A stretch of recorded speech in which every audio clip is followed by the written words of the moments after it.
The illegal migration crisis. Africa's forgotten tragedy. The majority of illegal migrants are highly reported from the Sub-Saharan countries, Syria, Afghanistan, and Yemen, who try to get into Europe mostly through the North Africa to Italy and Malta border. By Ezra Nko, December 21, 2024, we can only solve the migration crisis at the root, in the countries of departure. Libyan Prime Minister Abdul Hamid Dbeibah during the Trans-Mediterranean Migration Forum 2024 in Tripoli, Libya.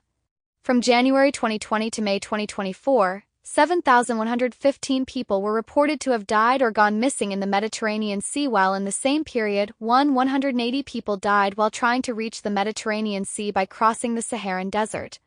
This total death toll was equivalent to the deaths related to global terrorism in 2024 was 8,352 were reported killed from 3,350 incidents.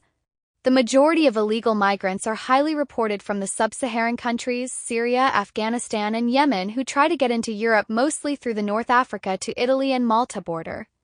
In 2023, more than 155,754 migrants were reported to cross into Italy by sea, a number that was almost twice the figure in 2022.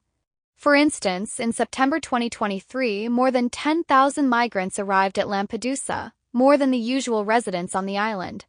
This mass migration led to the Italian right-wing government under Georgia Meloni making the control of migration the main policy agenda by increasing the time illegal migrants are held, constructing more detention centers, and repatriation of the migrants with no international protection. Why illegal migration? I've long believed that prevention and stopping people traveling in the first place is one of the best ways to deal with this particular issue. British Prime Minister Sir Keir Starmer. Most of the illegal migrants come from conflict and insecurity-related countries such as Libya, South Sudan, Niger, Chad, Somalia, Sudan, Ethiopia, Eritrea, Central African Republic, Congo DRC, and other sub-Saharan Africa. There are other migrants who move from Gulf states, especially Yemen, Iraq, Syria, and Palestinians crossing the eastern route from Yemen to Djibouti to the Libyan border.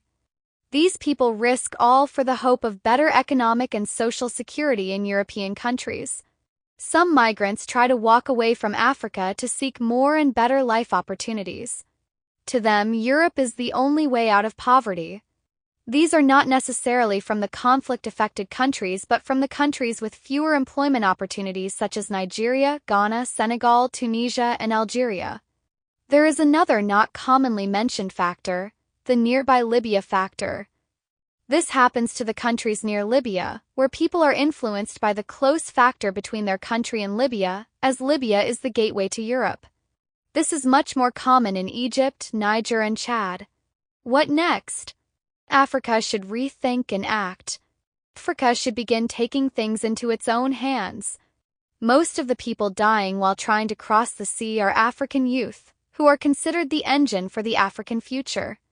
The African Agenda 2063 aims to transform Africa into an economic global powerhouse by 2063.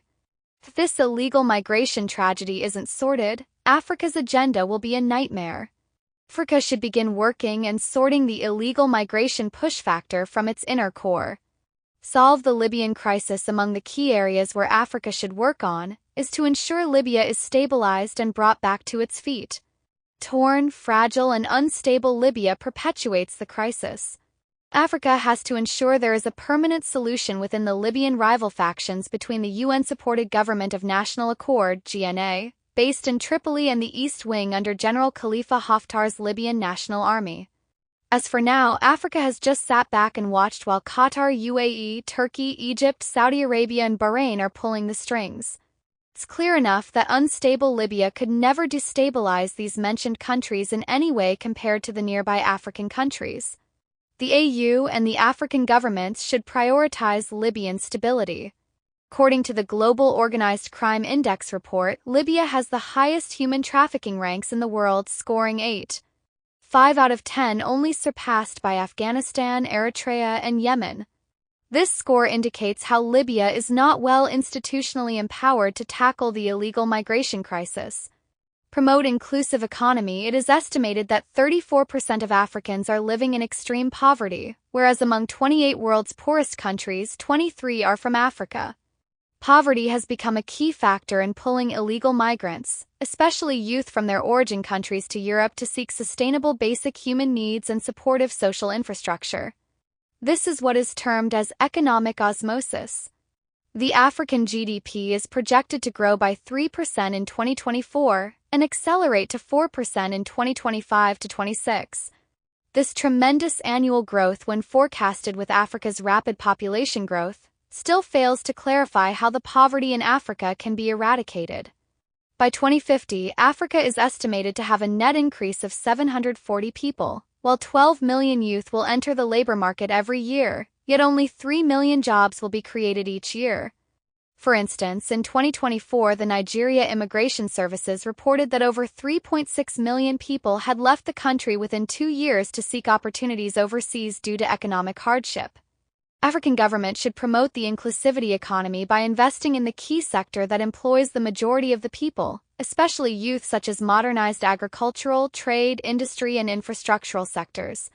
The African Continental Free Trade Area, AfCFTA, has to be fully implemented, as it's the major way to stimulate economic growth and labor opportunities and support sustainable development in Africa.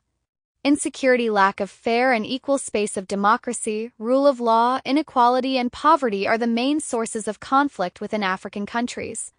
Among the countries contributing a huge number of illegal migrants are conflict-related states such as Libya, Nigeria, Sudan, and Ethiopia. Some of these countries have been exposed to conflict for decades, a situation where people feel insecure and tend to walk away from their countries. Some become refugees while others end up as illegal immigrants. According to the International Organization for Migration, these migrants are also exposed to sexual abuse, torture, extortion, violence, forced labor, limitation of health services, and the deprivation of food and water. Africa has to resolve its internal conflicts and ensure the sustainability and availability of food. There must be a transformative and scientific approach to dealing with the food crisis. As of now, 282 people are facing a food crisis in Africa, while Africa represents 38% of the people that face hunger globally. Africa should ensure the implementation of the Maputo Declaration as an agricultural transformative agreement that was adopted in 2003, where the country committed to allocate 10% of its national budget to agriculture and rural development with the goal of increasing agricultural productivity and improving food security and nutrition. Ezrinko is a geopolitics and international policy expert based in Dar es Salaam, Tanzania. He works for Liberty Sparks, an independent think tank based in Kenya, Tanzania, Uganda, and Malawi.